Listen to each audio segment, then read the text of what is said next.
Oke, salam hormat, salam olahraga untuk kita semua, pecinta timnas Indonesia. Dimanapun teman-teman berada, semoga teman-teman dalam keadaan sehat dan semoga timnas Indonesia bisa menang menghadapi China dan Jepang di pertandingan lanjutan ronde 3 Piala Dunia 2026, teman-teman. Oke, baiklah, di sini kita langsung saja masuk ke intinya, bahwasanya kita akan membahas seputar timnas Indonesia. Yang pertama, kita akan membahas peluang lolos timnas Indonesia untuk lolos ke Piala Dunia 2026. Yang pertama, saya mengatakan peluang lolos timnas Indonesia ke Piala Dunia itu sangat besar, teman-teman. Bisa saja kita langsung lolos atau sebagai runner up di grup C, ataupun kita bisa lanjut lagi ke ronde 4 dengan mengemas peringkat 3 dan 4. Namun jika kita bisa menghadapi Jepang, menang menghadapi China nanti, ya pastinya kita memiliki peluang yang lebih besar lagi sebagai runner up jika Australia sangat kesulitan menghadapi lawannya atau mendapatkan poin di grup C.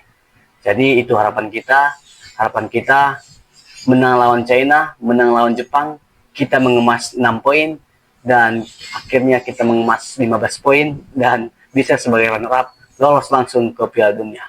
Ya semoga saja, teman-teman. Walaupun memang katanya Jepang pastinya tidak akan menurunkan skuad utamanya untuk melawan timnas Indonesia, karena Jepang sudah dipastikan lolos ke Piala Dunia 2026, teman-teman. Jadi pasti Jepang tidak akan menurunkan skuad utamanya. Walaupun memang skuad bayangan Jepang juga memiliki ya pemain-pemain yang berlevel grade A Eropa juga, teman-teman. Tapi kita bersyukur juga karena skuad utama Jepang ini tidak dimainkan, pastinya kita memiliki peluang lebih besar lagi untuk mengalahkan Jepang, teman-teman. Karena tidak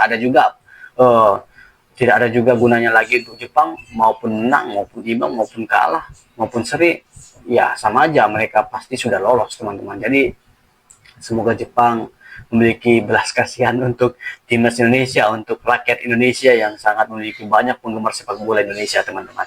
Ya semoga. Dan kita akan bahas prediksi menghadapi China.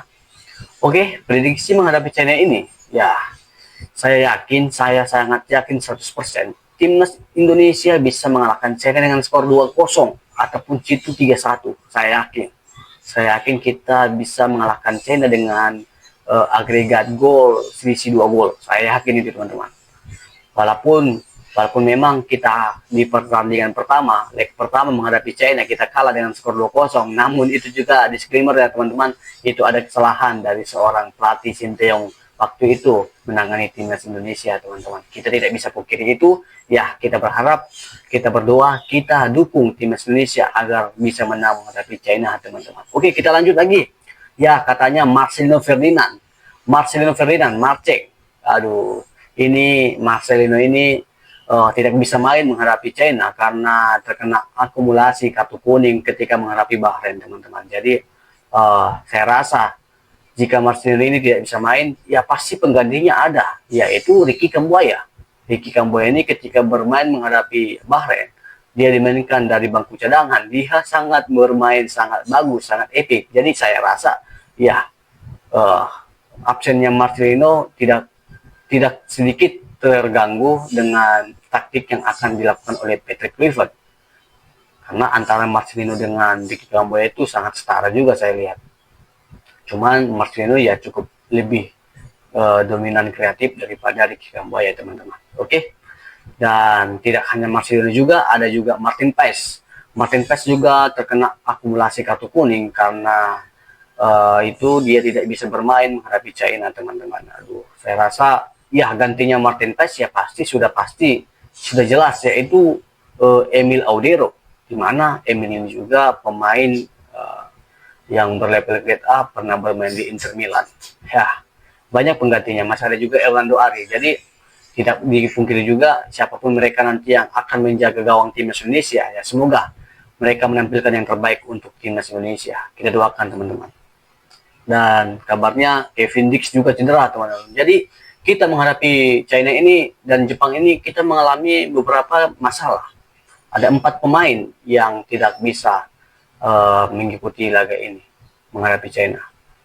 dua pemain terkena akumulasi kartu kuning, yaitu Marcelino dan Martin Paes, dua lagi Kevin Dix dan Dan James. Mereka dikabarkan mengalami cedera, teman-teman. Jadi semoga saja Patrick Kluivert ini bisa melirik pemain-pemain yang ada di timnas Indonesia, melirik pemain-pemain yang dulu sudah pernah bermain di timnas Indonesia seperti Asnawi Mangkualam.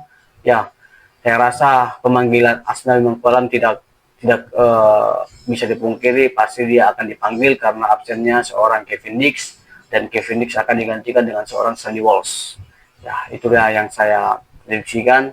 Saya yakin timnas Indonesia bisa uh, mengalahkan China dengan skor 2-0 ataupun 3-1 nanti di GBK. Dan kita juga ada kabarnya bahwasanya tiket akan menonton timnas Indonesia menghadapi China itu sudah sold, teman-teman. Jadi ini euforianya sangat besar nantinya. Ya, pastinya Garuda Ultras Garuda pasti akan memberikan karya-karya yang menarik untuk dilihat dari stadion ataupun dari luar stadion. Oke teman-teman, cukup sekian, hanya itulah yang bisa saya sampaikan. Semoga doa-doa kita terkabulkan, timnas Indonesia bisa menang menghadapi China.